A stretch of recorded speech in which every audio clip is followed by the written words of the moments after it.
আসসালামু আলাইকুম। এটিএন বাংলা সংবাদে সবাইকে স্বাগত জানাচ্ছি মার্সিয়া মীরা। শুরুতেই সংবাদ শিরোনাম। আন্দোলনকারী পুলিশ ও আওয়ামী লীগের ত্রিমুখী সংঘর্ষ, সারা দেশে 15 পুলিশ সহ নিহত অন্তত 90 জন, আহত কয়েকশো।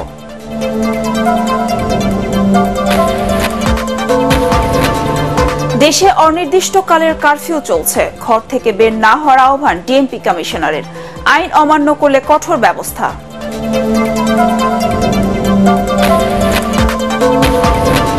আজ থেকে 3 দিনের সাধারণ ছুটি, নাশকতাকারীদের দমনে দেশবাসীকে এগিয়ে আসার আহ্বান প্রধানমন্ত্রীর।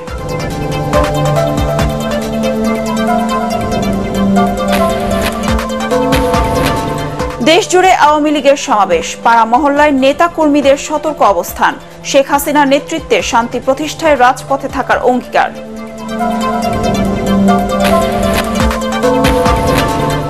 এবং আইন শৃঙ্খলা বাহিনীকে প্রয়োজনের অতিরিক্ত ক্ষমতা প্রয়োগ না করার নির্দেশ হাইকোর্টের, আন্দোলনকারীদের ওপর গুলি না করার নির্দেশনা চেয়ে করা রিট খারিজ। শুনছিলেন সংবাদ শিরোনাম, এবার বিস্তারিত। রাজধানীতে সরকার সমর্থকদের সঙ্গে বিক্ষুব্ধ জনতার ধাওয়া পাল্টা ধাওয়া, গুলি, অগ্নিসংযোগের মধ্য দিয়ে শেষ হল ছাত্রদের ডাকা অসহযোগ আন্দোলনের প্রথম দিন। শাহবাগ, সায়েন্স ল্যাব, উত্তরা, মিরপুর, যাত্রাবাড়ি, মতিঝিল সহ বিভিন্ন স্থানে পুলিশ ও আওয়ামী লীগ নেতাকর্মীদের সঙ্গে আন্দোলনকারীদের সংঘর্ষে নিহত হয়েছেন অন্তত 7 জন। এতে পুলিশ সহ আহত হয়েছেন 264 জন। এর মধ্যে 4 জনের অবস্থা আশঙ্কাজনক। রিপোর্ট করছেন আদ্দিন সজীব। ঢাকার আকাশে কালো ধোঁয়া, অসহযোগ আন্দোলনের প্রথম দিন, সকাল থেকেই উত্তপ্ত রাজধানী। দিনের শুরুতেই শাহবাগে আওয়ামী লীগের নেতাকর্মীদের ধাওয়া দিয়ে সড়ক দখলে নেয় আন্দোলনকারীরা। আগুন দেয়া হয় বঙ্গবন্ধু শেখ মুজিব মেডিকেল বিশ্ববিদ্যালয়ের বেশ কয়েকটি যানবাহনে, ঘটে ভাঙচুরের ঘটনাও। এতে আতঙ্কিত হাসপাতালের চিকিৎসক, রোগী ও তাদের স্বজনরা। সায়েন্স ল্যাব মোড়েও বিক্ষোভকারীদের সঙ্গে ছাত্রলীগ পুলিশের ধাওয়া পাল্টা ধাওয়ায় আহত হয়েছেন কয়েকজন। সরকার বিরোধী নানা স্লোগান দিয়ে সড়ক অবরোধ করে শিক্ষার্থীরা। এটা কেন করলো? এই শান্তিপূর্ণ আন্দোলনে কেন তারা আক্রমণ করলো?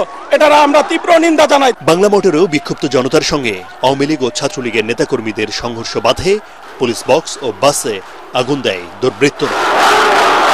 আমাদের ছাত্ররা যেভাবে আসছে, তারা কিন্তু নিরস্ত্রভাবে আসছে, এখানে যেভাবে পারতেছে সেভাবে এখানে তার আন্দোলন জগিয়েছে। তারা আমাদের কোনো কিছু দাবি দিচ্ছে না, আমাদের একটাই দাবি, আমরা ন্যায় চাই। সদরঘাটে বাংলাদেশ ব্যাংকের অফিসের সামনেও ভাঙচুরের ঘটনা ঘটে। ঢাকার সিএমএম আদালতে পুলিশের গাড়িতেও আগুন দেয়া হয়। থমথমে পরিস্থিতি যাত্রাবাড়িতেও। কুতুবখালীতে ঢাকা চট্টগ্রাম মহাসড়ক অবরোধ করে বিক্ষোভ করে আন্দোলনকারীরা। মিরপুর 10 ও 13 নম্বরে পুলিশের সঙ্গে শিক্ষার্থীদের তুমুল সংঘর্ষে বেশ কয়েকজন আহত হয়। দিনভর চলে ধাওয়া পাল্টা ধাওয়া। উত্তপ্ত উত্তরাও বিএনএস ভবনের সামনে শিক্ষার্থীদের সঙ্গে আওয়ামী লীগ নেতাকর্মীদের সংঘর্ষে আহত হয় কয়েকজন। নীরব ভূমিকায় দেখা যায় পুলিশকে। আদ্দিন সজীব, এটিএন বাংলা, ঢাকা।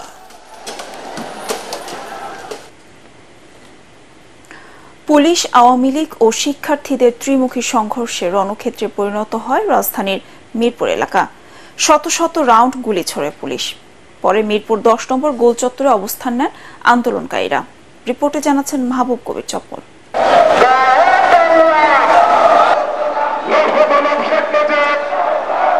সকালে মিরপুর 10-এর গোল চত্বরে অবস্থান নেন আওয়ামী লীগের নেতাকর্মীরা। এ সময় মহড়া দিতে দেখা যায় তাদের।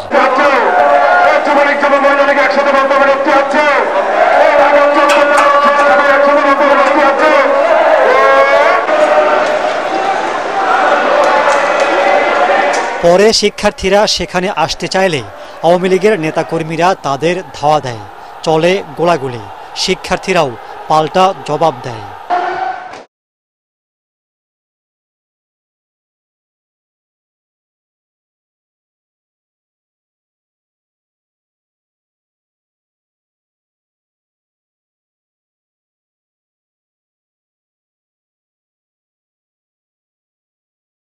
দুপুরের পর আওয়ামী লীগের নেতাকর্মীদের সাথে যোগ দেয় পুলিশ।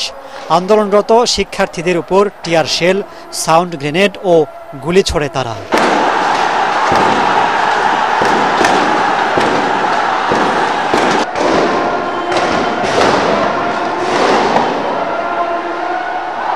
মুহুর্মুহু গুলির শব্দে কেঁপে ওঠে পুরো মিরপুর এলাকা। আতঙ্কিত হয়ে পড়েন বাসিন্দারা, আহত হন অনেকে।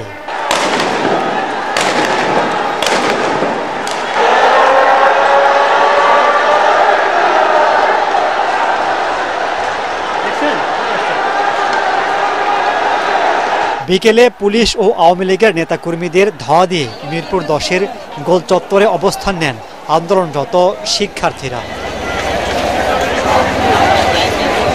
মাহবুব কবির চপল, এটিএন বাংলা, ঢাকা। আজ থেকে বুধবার পর্যন্ত সারা দেশে সাধারণ ছুটি ঘোষণা করেছে জনপ্রশাসন মন্ত্রণালয়। এই সময় দেশের সব সরকারি, বেসরকারি ও স্বায়ত্তশাসিত প্রতিষ্ঠান বন্ধ থাকবে। এর আগে রোববার সন্ধ্যা 6টা থেকে ঢাকা সহ দেশের সব সিটি কর্পোরেশন, বিভাগীয়, জেলা, উপজেলা শহরে অনির্দিষ্টকালের জন্য কারফিউ জারি করে স্বরাষ্ট্র মন্ত্রণালয়। এ সময় সবাইকে কারফিউর নিয়ম মেনে চলার আহ্বান জানানো হয়।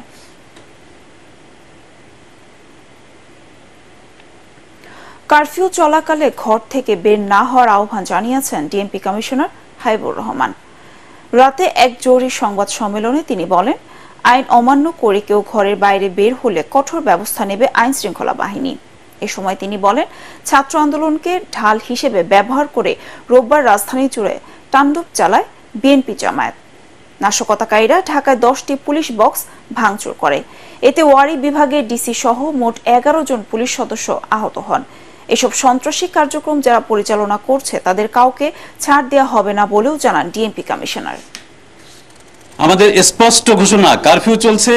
দেশের প্রচলিত আইনে কারফিউর ভিতরে কোনো লোক কোনো অবস্থাতেই ঘরের বাইরে হতে পারে না। সুতরাং যে কোনো লোক যে কোনো অবস্থায় ঘরের বাইরে হলে তার বিরুদ্ধে আইনগত ব্যবস্থা গ্রহণ করা হবে এবং সেক্ষেত্রে আমাদের যে ব্যবস্থা সেটি 100% জিরো টলারেন্স এবং 100% আইন অনুযায়ী পরিচালিত হবে। কারফিউ চলাকালে কিছু কিছু সেবা ব্যতিক্রম হিসেবে হয়ে থাকে। যেমন আমরা সংবাদকর্মীদের পাশ দিয়ে থাকি, আইন শৃঙ্খলা বাহিনীর গাড়ি এবং যে নিত্য প্রয়োজনীয় পরিষেবা যেগুলো রয়েছে, বিদ্যুৎ, পানি, গ্যাস, সেগুলোর গাড়ি যদি থাকে, ডাক্তার, নার্স তারা যেতে পারবে এবং যদি কেউ বিদেশে যায়, এয়ারপোর্টে যাওয়ার ক্ষেত্রে তার যে টিকিট সেটি তার পাস হিসেবে পরিগণিত হবে। জনগণের জানমাল রক্ষায় সন্ত্রাস প্রতিরোধের কঠোর হুঁশিয়ারি দিয়েছে আওয়ামী লীগ। সভাপতি মণ্ডলীর সদস্য জাহাঙ্গীর কবির নানক জানান, সরকার পতনের দাবি ছাত্রদের নয়, বিএনপি জামায়াতের। এদিকে সন্ত্রাস ও সহিংসতার পথ বেছে নিয়ে কোটা আন্দোলনকারীরা বিএনপির এক দফার সাথে একাত্মতা ঘোষণা করেছে বলে মন্তব্য করেছেন তথ্য প্রতিমন্ত্রী মোহাম্মদ এ আরাফাত। মনির হোসেন তোপর রিপোর্ট। চলমান পরিস্থিতি নিয়ে ধানমন্ডিতে আওয়ামী লীগ সভাপতির রাজনৈতিক কার্যালয়ে জরুরি সংবাদ সম্মেলনের আয়োজন করা হয়। দলের সভাপতি মণ্ডলীর সদস্য জাহাঙ্গীর কবির নানক বলেন, জনগণকে সাথে নিয়ে নেতাকর্মীদের ঐক্যবদ্ধভাবে পাড়া, মহল্লা ও রাজপথে সতর্ক অবস্থায় থাকতে হবে। বাংলাদেশ আওয়ামী লীগের সকল নেতা কর্মী সহ দেশপ্রেমিক ছাত্র জনতাকে আহ্বান জানাবো, যে যেখানে আছেন ঐক্যবদ্ধভাবে দেশ বিরোধী অপশক্তি জামাত বিএনপিকে প্রতিরোধ করতে হবে। শান্তিপূর্ণ উপায় চূড়ান্ত লড়াইয়ের জন্য রাজপথে নেমে আসতে হবে। আমাদের শেষ রক্তবিন্দু থাকতে সন্ত্রাস ও নৈরাজ্য সৃষ্টিকারীদের আস্ফালন আমরা সহ্য করব না। ছাত্রদের আন্দোলনে বিএনপি, জামাত, ছাত্রদল, শিবির ঢুকে অগ্নিসন্ত্রাস ও ধ্বংসযজ্ঞ চালাচ্ছে, তাদের প্রতিহত করতে হবে বলেও জানান তিনি। তারা শিক্ষার্থী নয়, এরা বিএনপি, জামাত, ছাত্রদল, শিবির ও জঙ্গি গোষ্ঠীর সশস্ত্র ক্যাডার বাহিনী। আমরা অভিভাবকদের প্রতি আহ্বান জানাবো, এই সন্ত্রাসীদের অপপ্রচার ও গুজবে বিভ্রান্ত হবেন না। এদিকে সংসদ ভবন প্রাঙ্গণে তথ্য প্রতিমন্ত্রী মোহাম্মদ এ আরাফাত বলেন, ছাত্র আন্দোলন এখন পুরোপুরি রাজনৈতিক। সরকারের সাথে আলোচনার পথ খোলা আছে জানিয়ে তিনি বলেন, আন্দোলনকারীরা নাশকতার পথ বেছে নিলে তাদের উপর সর্বোচ্চ আইন প্রয়োগ করা হবে। বিএনপি তো আগেরই দাবি এটা তারা বিএনপির সাথে একত্রতা প্রকাশ করলো গতকাল, এখন আর তারা আলাদা থাকলো না, এটা এখন বিএনপি জামাতই হয়ে গেল। জনগণ এবং মানুষের বা ছাত্রদের অধিকারের জায়গায় থাকলো না, সেই অধিকার পূর্ণ হয়েছে। আলাপ আলোচনা মাধ্যমে শান্তিপূর্ণভাবে সমাধান করতে চাই, অশান্তি সৃষ্টি করা হলে সেটা শক্ত হাতে দমন করা হবে। সহিংসতা ও গুজব প্রতিরোধে সাময়িকভাবে ফেসবুক, হোয়াটসঅ্যাপ বন্ধ রাখা হয়েছে বলেও জানান তিনি। মনির হোসেন তপু, এটিএন বাংলা, ঢাকা। এখন যারা নাশকতা করছে তারা কেউই ছাত্র নয়, সন্ত্রাসী বলে জানিয়েছেন প্রধানমন্ত্রী শেখ হাসিনা। তাদের শক্ত হাতে দমন করতে দেশবাসীর প্রতি আহ্বান জানিয়েছেন তিনি। গণভবনের নিরাপত্তা সংক্রান্ত জাতীয় কমিটির সভায় প্রধানমন্ত্রী একথা জানান। সভায় সেনা, নৌ ও বিমান বাহিনী প্রধান, পুলিশ, র্যাব, বিজিবি, গোয়েন্দা সংস্থা সহ অন্যান্য আইন শৃঙ্খলা রক্ষাকারী বাহিনীর উচ্চ পর্যায়ের কর্মকর্তারা উপস্থিত ছিলেন। ছাত্র সমাজকে বিভ্রান্ত করে কোটা সংস্কার আন্দোলনকে যারা এক দফাতে রূপান্তরিত করেছে তারা স্বাধীনতা ও দেশ বিরোধী বলে মন্তব্য করেছেন আওয়ামী লীগ নেতারা। তারা বলেন, প্রধানমন্ত্রী আলোচনার প্রস্তাব প্রত্যাখ্যান করে যারা দেশকে অস্থিতিশীল করতে চায়, এখন থেকে যে কোনো মৃত্যু ও নাশকতার দায় তাদেরকেই নিতে হবে। আওয়ামী লীগের গণজমায়েত কর্মসূচিতে নেতারা এসব কথা বলেন। আরো জানাচ্ছেন সৈয়দ রিয়াজ। সরকার পদত্যাগের এক দফা দাবির প্রতিবাদে দেশ জুড়ে গণজমায়েত ও শান্তি সমাবেশ করছে আওয়ামী লীগ। রাজধানীর বিভিন্ন গুরুত্বপূর্ণ স্থান, পাড়া মহল্লায় দলীয় নেতাকর্মীরা অবস্থান নিয়ে খণ্ড খণ্ড মিছিল করে। এ সময় তারা শিক্ষার্থীদের উদ্দেশ্যমূলক আন্দোলনকে প্রতিহত করার ঘোষণা দিয়ে বিভিন্ন স্লোগান দেন। চলমান সংকট নিরসন না হওয়া পর্যন্ত রাজপথ ছাড়বে না জানিয়ে দলীয় নেতাকর্মীরা বলেন, দেশের যে কোনো সমস্যা সমাধানে আলোচনার কোনো বিকল্প নেই। তা জেনেও অদৃশ্য উস্কানিতে আন্দোলনকারী শিক্ষার্থীরা প্রধানমন্ত্রীর আহ্বান প্রত্যাখ্যান করেছে, যা নজিরবিহীন। সারা বিশ্বের মধ্যে দেখেছি, যখনই কোনো আন্দোলন সংগ্রাম হয়, সরকার প্রধান যখন ডাকেন তখন সবাই কিন্তু সেই ডাকে সাড়া দিয়ে একটা আলোচনায় বসে। এই আন্দোলনে তারা আজকে বসবে না, কারণ তারা এই বাংলায় অরাজকতা তৈরি করতে চায়। এরপরে যদি কোনো সহিংসতা ঘটে, যদি কোনো হতাহতের ঘটনা ঘটে, তাহলে সকল দায় এই ছাত্র নামের অছাত্রদেরকে নিতে হবে। জনগণের জানমালের নিরাপত্তায় আওয়ামী লীগ নেতাকর্মীরা শান্তিপূর্ণ কর্মসূচির মাধ্যমে সরকারকে সহযোগিতা দেবে বলে জানান দলের নেতারা। জ্বালাও পোড়াও সব এই জামাত শিবির বিএনপি তারা করছে এবং একটি রাষ্ট্রের সম্পদ ধ্বংস করছে। শান্তিপূর্ণভাবে এদের অশুভ শক্তির বিরুদ্ধে আমরা মোকাবিলা করব, শান্তিপূর্ণ মোকাবিলা করব। দেশকে অকার্যকর করতে নিরীহ শিক্ষার্থীদের উপর দেশি বিদেশি কুচক্রী মহল ভর করেছে বলেও জানান তারা। যতক্ষণ পর্যন্ত এই রাজাকার আলবদররা ঘরে না যাবে, তাদেরকে নির্মূল না করতে পারবো, স্বাধীনতা বিরোধী নির্মূল না করতে পারবো, তাদের বিরুদ্ধে আন্দোলন অব্যাহত থাকবে। এ সময় দেশ ও জনগণের স্বার্থ বিবেচনায় শিক্ষার্থীদের আন্দোলন প্রত্যাহার করে প্রধানমন্ত্রীর সাথে আলোচনায় বসার আহ্বান জানান আওয়ামী লীগ নেতারা। সৈয়দ রিয়াজ, এটিএন বাংলা, ঢাকা। পুলিশ সহ আইন শৃঙ্খলা রক্ষাকারী বাহিনীকে আইন মেনে দায়িত্ব পালনের নির্দেশ দিয়েছেন হাইকোর্ট। তাদেরকে প্রয়োজনের অতিরিক্ত ক্ষমতা প্রয়োগ না করতে এবং মানব জীবনের প্রতি সম্মান দেখাতে বলেছে উচ্চ আদালত। শিক্ষার্থীদের চলমান আন্দোলনে সরাসরি গুলি না করা ও আন্দোলনের 6 সমন্বয়কের মুক্তির নির্দেশনা চেয়ে করা রিট খারিজ করে এসব পর্যবেক্ষণ দেন হাইকোর্ট। বিচারপতি মুস্তফা জামান ইসলাম ও বিচারপতি এস.এম. মাসুদ হোসেন দোলনের দ্বৈত বেঞ্চ এই আদেশ দেন। হুমায়ুন চিস্তির রিপোর্ট। শিক্ষার্থীদের চলমান আন্দোলনে সরাসরি গুলি না করা ও বৈষম্য বিরোধী ছাত্র আন্দোলনের 6 সমন্বয়কের মুক্তির নির্দেশনা চেয়ে করা রিটের 2 দিন শুনানির পর বেঞ্চের এক বিচারপতি অসুস্থ হওয়ায় গত বুধ ও বৃহস্পতিবার শুনানি হয়নি।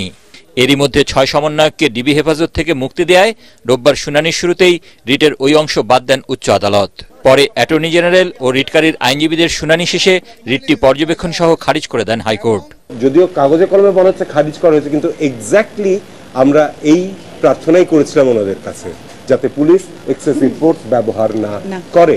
এবং আদালত থেকে ওনাদের কাছে আমাদের অসংখ্য ধন্যবাদ এবং আমাদের কাছে কৃতজ্ঞ যে এই ক্রান্তিলগ্নে তারা পুলিশকে তাদের দায়িত্বটা মনে করিয়ে দিয়েছেন এবং একই সাথে আমাদের আন্দোলনকারীদেরকেও মনে করে দিয়েছেন যে এটি একটি শান্তিপূর্ণ আন্দোলন। আমাদের একটি কথা রয়ে গেছে যেটা কোর্টে নিষ্পেষিত হয়নি, যে তাদেরকে খুন অধিকার বলে, কোন আইনের বলে তাদেরকে এতদিন রাখা হয়েছে। এবং আরেকটি প্রশ্ন যেটা এখনকার এই মুহূর্তের জন্য খুবই জরুরি, যে এরকম করে আর যাদেরকে তুলে নেওয়া হচ্ছে, ডিবি কাস্টডিতে রাখা হচ্ছে, অজান্তে বিভিন্ন জায়গায় রাখা হচ্ছে, তাদের ব্যাপারে আমরা কিভাবে প্রতিকার চাইব। শুনানিতে এক দফা আন্দোলন নিয়েও মন্তব্য করেন আদালত।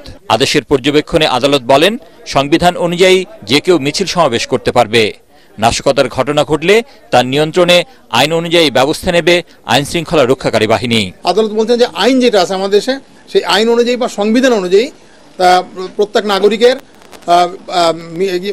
সভা সমিতি করার অধিকার আছে শান্তিপূর্ণভাবে, এবং তারা শান্তিপূর্ণভাবে সেটা করতে পারবে। পুলিশকে বলছে তারা যদি কেউ করে, সহিংসতা করে, অরাজকতা করে, তাদেরকে গুলি করতে পারবে। তাদেরকে আইন অনুযায়ী, গুলি না, তাদেরকে আইন অনুযায়ী ব্যবস্থা আছে আইনে, সেই ব্যবস্থা নিতে পারবে তারা। আদালত বলছেন যে এখন তো আপনারা এটা নাই, এখন তো এক দফা আন্দোলন হয়ে গেছে, সেই ক্ষেত্রে আপনারা কিভাবে ডিফেন্ড করেন এটাকে? এটা তো কানিং ডিভাইস বলছেন আদালত।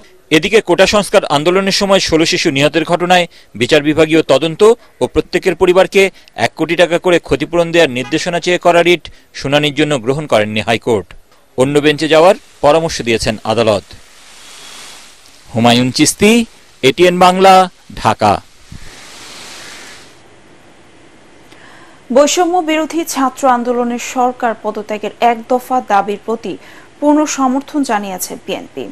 সর্বাত্মক অসহযোগ আন্দোলন সফল করতে নেতাকর্মী সহ দেশবাসীকে রাজপথে নামার আহ্বান জানিয়েছেন বিএনপি মহাসচিব মির্জা ফখরুল ইসলাম আলমগীর। চেয়ারপারসনের গুলশান কার্যালয়ে সংবাদ সম্মেলনে তিনি বলেন, ছাত্রদের আন্দোলন এখন গণ অভ্যুত্থানের রূপ নিয়েছে। দলমত নির্বিশেষে সকল শ্রেণী পেশার মানুষ স্বৈরাচারী সরকারের বিরুদ্ধে ছাত্র জনতার আন্দোলনে সমর্থন দিয়ে সামিল হয়ে গণজাগরণের সৃষ্টি করেছে। বিএনপি বৈষম্য বিরোধী ছাত্র আন্দোলনের তথা আপামর জনসাধারণ উত্থাপিত এক দফা ঘোষণাপত্রের সাথে সম্পূর্ণ একাত্মতা ঘোষণা করছে। দেশের সকল সরকারি কর্মকর্তা কর্মচারী, আইন শৃঙ্খলা রক্ষাকারী বাহিনী, সকলের কাছে আমাদের আবেদন যে তারা কখনোই জনগণের বিরুদ্ধে অবস্থান নেবে না। জনগণের রক্তে, ছাত্রদের রক্তে আর যেন আমাদের রাস্তা যেন আপনার রঞ্জিত না হয়।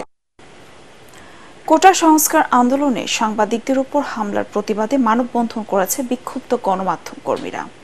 রাজধানীর কারওয়ান বাজারে সার্ক ফোয়ারা মোড়ে আয়োজিত মানববন্ধনে গণমাধ্যম কর্মীদের উপর হামলার নিন্দা জানান সাংবাদিক নেতারা।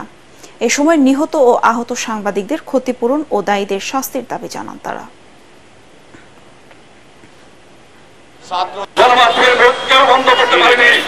আপনারাও পারবেন না।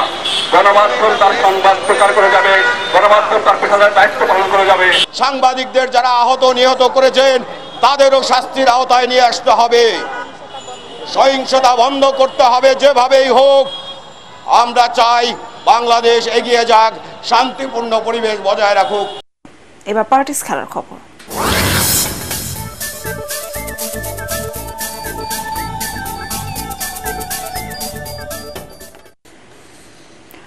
মৌসুমের প্রথম এল ক্লাসিকোতে রিয়াল মাদ্রিদকে 2-1 গোলে হারিয়েছে বার্সেলোনা।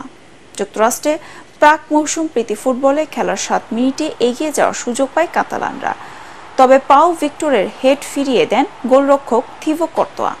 24 মিনিটে মার্টিনের গোল অফসাইডে বাতিল হলে হতাশ হয় রিয়াল ফুটবলাররা। আক্রমণ পাল্টা আক্রমণের ম্যাচে 42 মিনিটে বার্সেলোনাকে এগিয়ে নেন পাও ভিক্টর। 54 মিনিটে ব্যবধান দ্বিগুণ করেন এই স্প্যানিশ স্ট্রাইকার। রিয়াল মাদ্রিদের হয়ে 1 গোল শোধ দেন নিকো পাজ। শেষ করার আগে সংবাদ শিরোনাম আরেকবার। আন্দোলনকারী পুলিশ ও আওয়ামী লীগের ত্রিমুখী সংঘর্ষ, সারা দেশে 15 পুলিশ সহ নিহত অন্তত 90 জন, আহত কয়েকশো।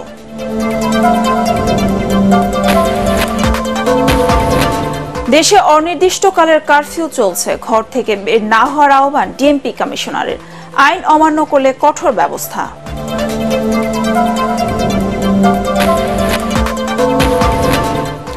আজ থেকে 3 দিনের সাধারণ ছুটি, নাশকতাকারীদের দমনে দেশবাসীকে এগিয়ে আসার আহ্বান প্রধানমন্ত্রীর।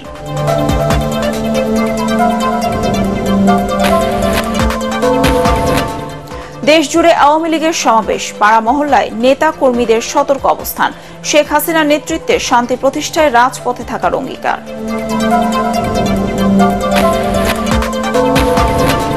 এবং আইন শৃঙ্খলা বাহিনীকে প্রয়োজনের অতিরিক্ত ক্ষমতা প্রয়োগ না করার নির্দেশ হাইকোর্টের। আন্দোলনকারীদের উপর গুলি না করার নির্দেশনা চেয়ে করা রিট খারিজ। পরবর্তী সংবাদ দেখার আমন্ত্রণ জানিয়ে এখনকার মতো শেষ করছি। এটিএন বাংলা সংবাদ ইউটিউবে দেখতে ব্রাউজ করুন youtube/ATN Bangla News। ধন্যবাদ সবাইকে।